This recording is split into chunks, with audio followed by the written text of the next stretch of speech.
செங்கல்பட்டு மாவட்டம் தாம்பரத்தில் நடைபெற்ற கருத்துக்களம் அமைப்பு சார்பில் ஜென்சி இளைஞர்களுக்கான அரசியல் படுத்துவோம் என்ற தலைப்பில் மாபெரும் கருத்தரங்கம் நடைபெற்றது. இந்த நிகழ்ச்சியில் கருத்துக்களம் அமைப்பின் தலைவர் ஆதிமாறன் தலைமையில் நடைபெற்றது. மேலும் விக்கி என்கின்ற விக்னேஸ்வரன் வரவேற்புரை ஆற்றினார்.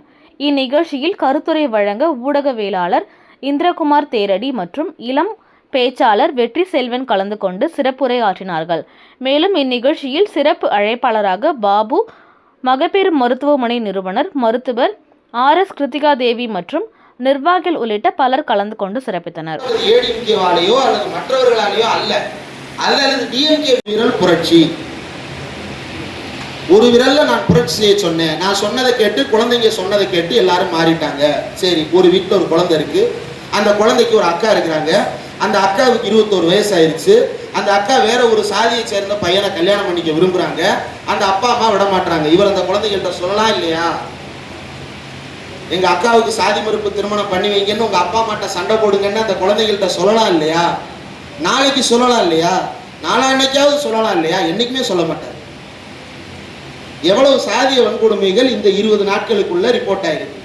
அந்த ரிப்போர்ட்டான இன்சிடென்ட்ஸ் நடந்த இடங்கள்ல எல்லாம் இது மாதிரியான ஒரு கோரிக்கையை வைத்திருக்கலாம் இல்லையா? நீங்கள் நினைத்தால் உண்மையிலேயே ஒரு விஷயத்தை மாற்ற முடியும் என்று நீங்கள் சொல்லுவது உண்மையாக இருந்தால் இதை சொல்லி நாளைக்கே இந்த யதார்த்தத்தை மாற்றி சாதியை ஒழிக்க முடியுமா? முடியாது. கேட்டா என்ன சொல்லுவாங்க? இதுக்கு முன்னாடி இந்த டிஎம்கே அப்படியே விட்டுட்டு போயிருச்சு. அப்படிலாம் விட்டுட்டு போகல. நிறைய மாற்றி இருக்கோம். நிறைய மாற்றுறதுக்கு முயற்சி செஞ்சுக்கிட்டே இருக்கோம். தந்தை பெரியாருடைய போராட்டத்தை வெவ்வேறு வடிவங்கள்ல வெவ்வேறு தளங்கள்ல இம்ப்ளிமெண்ட் பண்றதுக்கு முயற்சி நடந்துகிட்டே இருக்கு. அப்படி ஒரு அட்டெம்ப்ட் நடந்தது. நம்ம எல்லாருமே பார்த்திருப்போம். சமத்துவபுரம் அப்படின்ற ஒரு கான்செப்ட், பெரியார் நினைவு சமத்துவபுரம் அப்படின்ற ஒரு கான்செப்ட் இருக்கு. இந்த பெரியார் நினைவு சமத்துவபுரம் என்றால் என்ன? எல்லா சாதியை சேர்ந்தவர்களும் அங்க வாழலாம். எப்படிங்க? எப்படின்னா அங்க இருக்கக்கூடிய இடங்கள்ல வீடுகளை பெற்று அங்க வசிப்பதற்கு கலைஞர் தன்னுடைய கைப்பட ஒரு மேப் போட்டார். இந்த சமத்துவபுரத்துல 50 வீடு இருக்க போதுன்னா அதுல முதல் வீடு யார் வீடா இருக்கணும்?